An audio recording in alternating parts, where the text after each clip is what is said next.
হঠাৎ করেই বাংলাদেশের প্রশংসায় মার্কিন যুক্তরাষ্ট্র। রোববার যুক্তরাষ্ট্রের পররাষ্ট্র দপ্তর থেকে দেওয়া এক প্রেস বিবৃতিতে বাংলাদেশের প্রশংসা করেন দেশটির প্রিন্সিপাল ডেপুটি স্পোকসপারসন টমাস টমিবিক্ট। মিয়ানমারের বাস্তুচ্যুত রোহিঙ্গা জনগোষ্ঠীকে আশ্রয় দেওয়ার জন্য এই প্রশংসা করেছে দেশটি। একই সঙ্গে রোহিঙ্গাদের আশ্রয় দিয়ে যাওয়া এই অঞ্চলের অন্য দেশগুলোরও প্রশংসা করেছে ওয়াশিংটন। বিবৃতিতে যুক্তরাষ্ট্র মিয়ানমারের জনগণের প্রতি সংহতি জানিয়েছে, যার মধ্যে সহিংসতা ও বাস্তুচ্যুতির শিকার রোহিঙ্গা এবং অন্যান্য জাতিগোষ্ঠীও রয়েছে।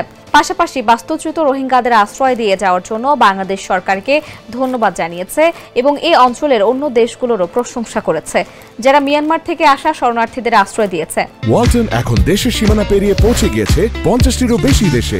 ওয়ালটন, ঘরে ঘরে বিশ্বজুড়ে।